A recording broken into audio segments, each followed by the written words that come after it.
Hi, welcome to Sunil Maths tutorial, Abstract Algebra classes, cyclic groups.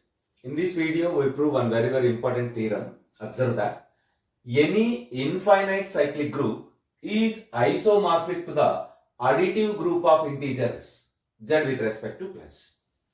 Any infinite cyclic group is isomorphic to the additive group of integers z with respect to plus. Let capital G be an infinite cyclic group generated by an element A. Capital G is an infinite cyclic group generated by an element A. Here, infinite means the order of G is infinite. The order of the group G is infinite.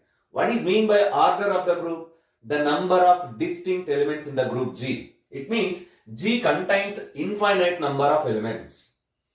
And it is generated by A. G is equals to generator A, which is equals to A power n such that n belongs to J. We know that the set of integers capital Z with respect to plus is a abelian group. But actually I write here it is a group. But you observe that Z with respect to plus is an abelian group under addition. We have to prove that G is isomorphic to Z. We have to prove that G is isomorphic to Z. Now you observe that capital G is the set of those elements which are in this form. A power n, A power m, A power p, A power q and so on. Capital Z is the set of integers. So right, let us define a mapping to prove this. To prove this, G is isomorphic to Z. Define a mapping or define a function F maps, define a function F maps capital G into Z by an equation f of a power n is equals to n for all a power n belongs to capital G. Define a mapping f maps G into Z by an equation f of a power n is equals to n for all a power n belongs to G. Observe this definition. F of a power n is equals to n for all a power n belongs to capital G. Now we show that this mapping F is an isomorphism. If this mapping is an isomorphism, then it is very trivial. G is isomorphic to capital Z. G is isomorphic to capital Z. First point. First we prove that the function is well defined and 1-1. To prove that F is well defined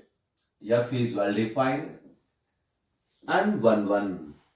F is well defined and 1-1. This is the first step. To prove that F is well defined and 1-1. Let us take any two elements a power I, a power j belongs to capital G. Suppose a power I, f of a power I is equals to f of a power j. By the definition of the mapping, a power n is equals to n, you get I is equals to j. A power n, f of a power n is equals to n. So f of a power I, f of a power j, you get j. This is nothing but a power I is equals to a power j. You can say the same thing by implies and implied by. Therefore, f of a power I is equals to f of a power j implies and implied by a power I is equals to a power j. From this mathematical condition, we conclude that f is well defined and 1-1. Therefore, f is well defined and 1-1. F is well defined and 1-1. What is the second step? This is the first step. To prove that F is well defined and 1-1.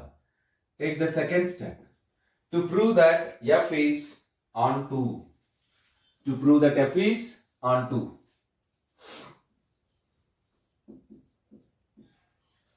So what is the definition of onto? Every element of the codomain has at least one pre-image in the domain. What is the definition of onto? Every element of the codomain has at least one pre-image in the domain. What is the codomain here? Capital Z. What is codomain here? Capital Z.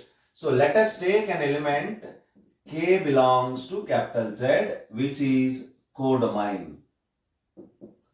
K belongs to capital Z means A power K belongs to capital G, which is known as domain. By definition of F, f of A power K is equals to K. F of A power K is equals to K. Therefore, for every K belongs to capital Z, there exists an element A power K belongs to capital G such that f of A power K is equals to K. For every K belongs to capital Z, there exists A power K belongs to capital G such that f of A power K is equals to K. Therefore, we conclude that F is onto. F is onto.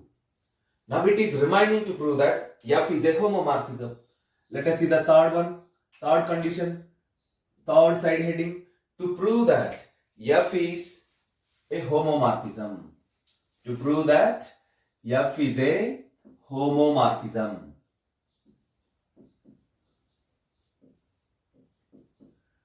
Here you observe that the domain is a group under multiplication. The domain is a group under multiplication, but the codomain is a group under addition. Observe that. That is very, very important fact here. Capital G is an infinite cyclic group. It is defined over multiplication. Capital Z is also an infinite group. It is defined over addition. So let us take any two elements. A power I, A power J belongs to the domain capital J. And consider that f of A power I into A power J. We know that this is very simple calculation. A power I plus J. A power I plus J.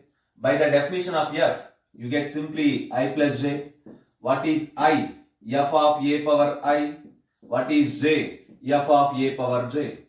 Therefore, finally we show that f of A power I into A power J is equals to f of A power I plus f of A power J. Observe that. In the left side, we use multiplication. In the right side, we use addition. Because F maps capital G into Z. G is a group under multiplication. Z is a group under addition. G is a group under multiplication. Z is a group under addition. Therefore, the homomorphism condition will be like this. F of A power I into A power J is equals to f of A power I plus f of A power J. In the left side, we use multiplication. In the right side, we use addition according to the domain and codomain operations. By using this operation, we conclude that therefore F is a homomorphism. Therefore, F is a homomorphism. Hence, now you observe that from these three cases, F is 1-1, F is onto, and F is a homomorphism. F is 1-1, F is onto, and F is a homomorphism. Therefore, F maps capital G into Z is 1-1, onto, and homomorphism. We know that any function which is 1-1, onto, and homomorphism is an isomorphism. Therefore, F maps capital G into Z is an isomorphism. This is nothing but G is isomorphic to Z. What is G? Infinite cyclic group. What is Z? Additive group of integers. Therefore, any infinite cyclic group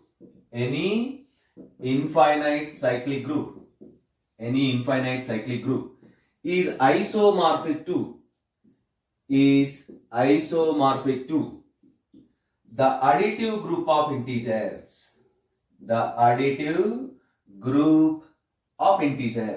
additive group of integers. Observe that. This completes the proof. Hence proved. This is again very, very important theorem for our